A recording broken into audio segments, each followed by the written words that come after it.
Praise the Lord. இயேசுவின் ரத்தம் ஜெயம். தினமும் இயேசு நிகழ்ச்சிக்கு உங்களை கர்த்தராகிய இயேசு கிறிஸ்துவின் நாமத்தில் வரவேற்கிறேன். செய்தியின் தலைப்பு: எதிரியின் தந்திரத்தை மூவை அறிந்திருத்தல் அவசியம். ஆதார வசனம் மார்க்கு 10:47-48. அவன் நசரேயனாகிய இயேசு வருகிறார் என்று கேள்விப்பட்டு, இயேசுவே, தாவீதின் குமாரனே, எனக்கு இரங்கும் என்று கூப்பிடத் தொடங்கினான். அவன் பேசாதிருக்கும்படி அநேகர் அவனை அதட்டினார்கள். அவனோ, தாவீதின் குமாரனே, எனக்கு இரங்கும் என்று முன்னிலும் அதிகமாக கூப்பிட்டான். அனந்த ஞானம் கொண்ட ஒரு அருமை மக்களே, மேற்கண்ட நிகழ்வு யாவரும் அறிந்ததே. பரிமேயு என்னும் குருடன் வழியருகே உட்கார்ந்து பிச்சை கேட்டுக்கொண்டிருந்தான். மனிதனுடைய காலடி சத்தம் கேட்டு பல்வேறு வார்த்தைகளை கொண்டு கூப்பிட்டு பிச்சை கேட்டிருந்திருப்பான். இதுவரையில் அப்படித்தான் நடந்து கொண்டிருக்கிறது. அவனை யாரும் அதட்டவில்லை, கேட்காதே என்று யாரும் தடுக்கவும் இல்லை. இப்போது இயேசு தான் அந்த வழியாக போகிறார் என்று அறிந்ததும், தாவீதின் குமாரனே என்று கூப்பிடுகிறான். இயேசுவை பற்றி கேள்விப்பட்டிருக்கிறான். இன்று இப்படி ஒரு அருமையான சான்ஸ், ஒரு சந்தர்ப்பம்.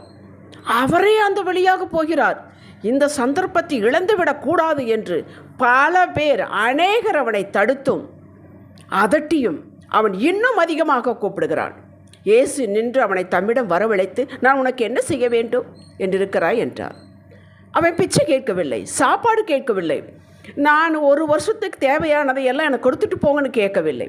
துணிச்சலாக இதை அவரால் மட்டுமே செய்ய முடியும், கொடுக்க முடியும் என்று அறிந்தவன், நான் பார்வை அடைய வேண்டும் என்றான். இதை கேட்பதற்கு முன்னதாகவே குருடர்களுக்கு என்று மணிகள் கோர்க்கப்பட்ட வஸ்திரம், மேல் வஸ்திரம், அதை தூக்கி எறிந்துவிட்டு தான் வந்தான். இயேசு உன்னை கூப்பிடுகிறார் என்று சொன்னவுடன், அந்த வஸ்திரம் இனி எனக்கு தேவையில்லை, நான் பார்வையடையப் போகிறேன். இன்னும் அவனுக்கு இயேசுவிடம் வரவில்லை, கேட்கவில்லை, எதுவும் பெற்றுக்கொள்ளவில்லை. வரும் வழியிலேயே தன்னுடைய நம்பிக்கையை வெளிப்படுத்தினான், தூக்கி எறிந்தான், இந்த வஸ்திரம் எனக்கு தேவையில்லை என்று. இப்படி வந்தான், கேட்டு பெற்றுக்கொண்டான். பெற்றுக்கொள்வேன் என்று வந்தான், பார்வையே அந்த நிச்சயத்தில் தான் வந்தான், கேட்டான், பெற்றுக்கொண்டான். இந்த நிகழ்வை அடிக்கடி வாசிக்கிறோம், பிரசங்கத்தில் கேட்கிறோம். ஆகையால் இதனுடைய மகத்துவம் எளிமையாகிவிட்டது நமக்கு. ஜெபத்திற்கு தடை வரும்.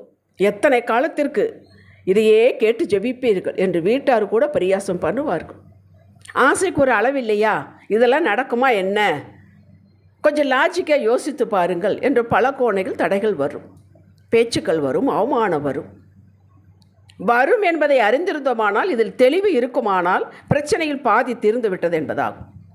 ஏன் பிசாசு விசுவாச மக்களை பார்த்து பயப்படுகிறான்? இவர்கள் இயேசுவின் நாமம், இயேசுவின் வார்த்தை, இயேசுவின் ரத்தம், இதன் மேன்மையை அறிந்துவிடக்கூடாது. அறிந்தாலும் பயன்படுத்தி விடக்கூடாது. பயன்படுத்தினால் அந்த இடத்தில் அவனால் நிற்க முடியாது.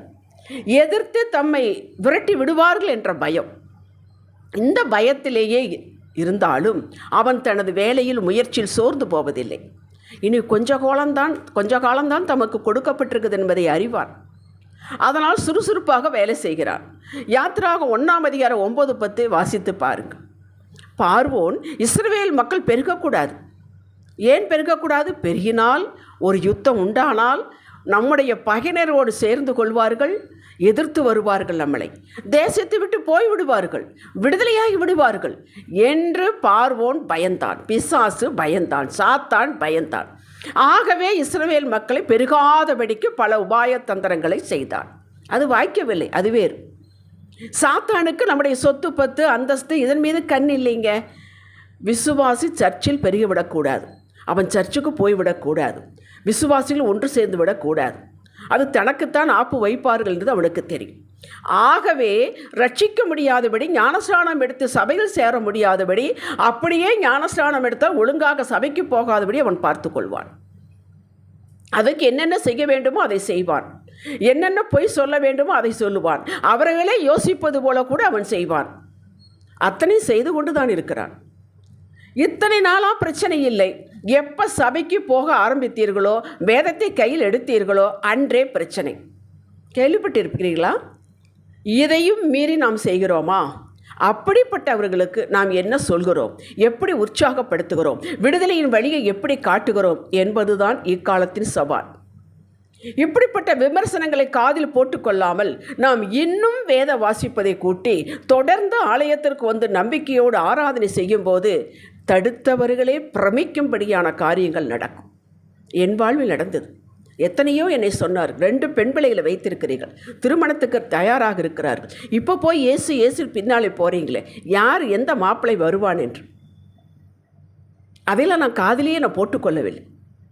ஏராளமான சாட்சிகள் வேதத்திலும் உண்டு, வெளியிலும் உண்டு.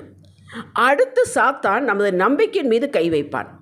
இதற்கு 2 ராஜாக்கள் 18-19 அதிகார வாசித்தான் நல்லது. எசேக்கியா ராஜா, சனகரிப்பு அசிரிய ராஜா, அவன் எல்லாம் சுற்றி எல்லாம் ஜெயித்துக்கிட்டே வர்றான். வந்து யூதேயாவுக்குள் வந்து அவனுடைய ரப்சாக்கே என்பவனுடைய சேனை தளபதியிடம் சொல்லி மக்களை வந்து யூத பாஷையிலே தேவையில்லாத பேசுகிறான். அப்போ மக்களை பார்த்து இப்படி பிசாசு அந்த ஜனகரிப்பு அமர்த்தப்பட்ட ரப்சாக்கே பேசுகிறான். உங்களை எசேக்கியா இப்படி சொல்லியிருப்பானே, கர்த்தர் நம்மை நிச்சயமாக தப்புவிப்பார், இந்த நகரம் அசிரிய ராஜாவின் கையில் ஒப்பு கொடுக்கப்படுவதில்லை என்று சொல்லி எசேக்கியா உங்களை கர்த்தரை நம்ப பண்ணுவான், அதற்கு இடம் கொடாது இருங்கள் என்று ராஜா சொல்லுகிறார் என்றான். நாங்கள் சுற்றி எல்லாம் ஜெயிச்சு வந்துட்டோம், அவங்களை விடவா நீங்கள் பெருசு? பிசாசு இப்படித்தான் பயமுறுத்துவான். நம்பாதிருங்கள் என்று நம்பிக்கையின் மீது கை வைத்தான். ஆனாலும் எசேக்கியா கர்த்தர் நம்மை தப்புவிப்பார் என்று உங்களுக்கு போதனை செய்வான் அல்லவா, அதுக்கு செவி கொடாதிருங்கள் என்றான். கேட்கவில்லை. எசேக்கியா ராஜா அந்த கடிதத்தை எடுத்துக்கொண்டு போய் தேவ சமூகத்தில் வைத்து விண்ணப்பம் செய்கிறான், தாழ்மைப்படுகிறான், செபிக்கிறான். இவர்கள் இந்த நாள் நெருக்கமும் கண்டிதமும் தூஷணமும் அனுபவிக்கிற நாள், பிள்ளை பேர் நோக்கி இருக்கிறது, பெறவோ பெலனில்லை என்கிறார். ஆண்டவருடைய வார்த்தை வந்தது. இதற்கு நீ கடைசியாவது பார்த்தால் இவள் பயப்படவில்லை. பயந்தது உண்மைதான். முதலில் ஓடி போய் பிடித்து கொண்டான், ஆண்டவரை பிடித்து கொண்டான். ஆண்டவருடைய வார்த்தை வந்தது. ஒரே ஒரு தூதனை அனுப்பினார். 1,85,000 பேர் ஒரே இரவில் அசிரிய படைகள் மாய்ந்தது. சனகரிப்பு ராஜா அவன் ஊருக்கு திரும்பி போனான். அவன் மகனை அவனை கொன்றார்கள். எப்படி முடிந்தது பார்த்தீர்களா? எந்த பிசாசின் பயமுறுத்தலுக்கு நீங்கள் பயப்படக்கூடாது. ஆண்டவருடைய காரியத்தில் ஒரு நாள் பின்வாங்கி போகக்கூடாது. சாத்தானின் தந்திரத்தை நாம் அறிந்திருக்க வேண்டும். அவன் எப்படி மூவ் எடுத்து வைக்கிறான் என்பதை பார்த்து அதற்கு மேலே நாம் எடுத்து வைக்க வேண்டும். சரீரத்தில் பலன் இல்லாமல் இருக்கலாம், ஆத்துமாவிலே பலன் இல்லாமல் இருக்கலாம், பயம் கூட உள்ளே இருக்கலாம். பயந்து கொண்டாவது நடிக்கை கொண்டாவது நீங்கள் செய்ய வேண்டிய காரியத்தை நீங்கள் செய்து விடுங்க. அப்படித்தான் எசேக்கியா ராஜா ஜெயிச்சான். ஒரே தூதன் தான். ஆண்டவருக்கு வேறு எதுவும் தேவையில்லை. கர்த்தருடைய காரியம் சர்ச்சுக்கு போவது, ஜெபம், வேதம் வாசிப்பது, ஊழியம் செய்வது என்றால் தடைகள் மாத்திரமல்ல, உபத்திரம் வரும், நிச்சயமாக வரும். ஆனால் ஒன்று மட்டும் தெரிந்து கொள்கள், இது வரும் என்றால் வரட்டும், கர்த்தர் என்னோடு இருக்கிறார் என்று அதையும் மீறி ஆவியானவருக்கு கீழ்ப்படியுங்கள். உங்கள் எல்லைகளில் அவனால் நிற்க முடியாது. முற்றிலும் அழித்து போட்டாலும் சாம்பல் இருந்த கர்த்தர் எனக்கு உண்டாக்கி தருவார் என்றிருங்கள். யோபு என்ன இருந்தான், எல்லாம் முடிந்து விட்டது. ஆனால் அவன் முதலில் கொஞ்சம் சலசலப்பானது உண்மைதான், தான் பிறந்த நாளை ஜபித்தது உண்மைதான். ஆனால் சுதாரித்து கொண்டான். நான் கர்த்தரை பார்ப்பேன், என் கண்களால் பார்ப்பேன், என் சொந்த கண்களால் பார்ப்பேன், நான் சோதித்தவின் பொன்னாக விளம்புவேன், எனக்கு உண்டான அவர் செய்து முடிப்பார். எப்படிப்பட்ட வாக்கியங்கள்! ஒன்றுமே இல்லைங்க அவன் கையில். நிதானமாக பேசினான், வைராக்கியமாக இருந்தான், அறிக்கை செய்தான், இரட்டத்தனையாக பெற்றுக்கொண்டான். ஒரு நெருக்கம், தடை, அவமானம், பிரச்சனை என்றால் இது உங்களை அமுக்கி வைப்பதற்கு அடையாளம் என்று சாத்தான் கொக்கரிப்பான். இதுதான் முடிஞ்சது, நீ இப்படியே போட்டு அமுக்கிறலாம் என்று நினைப்பான். ஆனால் தேவ பிள்ளைகளாகிய நீங்கள் என்னை உயர்வான உயர்வு கொடுப்பதற்கு இதுவே அடையாளம் என்று நீங்கள் நினைக்க வேண்டும். அவன் அழிவதற்கு அடையாளம் என்று சொன்னால் நான் முன்னேறுவதற்கு அடையாளம் என்று வாய்விட்டு சொல்ல வேண்டும். இன்னும் அதிகமாக கர்த்தரை தேடுங்கள், முடியாத நிலையிலும் தேடுங்கள். நீங்கள் எடுக்கும் ஒவ்வொரு பிரயாசத்தை கர்த்தர் கனப்படுத்துவார். எப்பொழுது? முடியாத நிலையில். சரீரத்தில் பலன் இல்லை, ஆத்துமாவிலே பலன் இல்லை. ஆகிலும் என் பிள்ளை சர்ச்சுக்கு வருகிறது, ஆகிலும் என் பிள்ளை என்னை கனப்படுத்துகிறது, ஆகிலும் என் பிள்ளை ஆராதிக்கிறது, நான் கொடுத்த வாக்கை தூக்கி பிடிக்கிறது. அதை சொல்லக்கூட பலன் இல்லை, ஆனால் கண்ணீரோடு அதை சிவிக்கிறது. பாப்பாருங்க, ஏசாயா 66 அதிகாரம் 2வது வசனம். சிறுமைப்பட்ட ஆவியில் நொறுங்குண்டு என் வசனத்துக்கு நடுங்குகிறவனையே நோக்கி பார்ப்பேன். கேட்டீர்களா?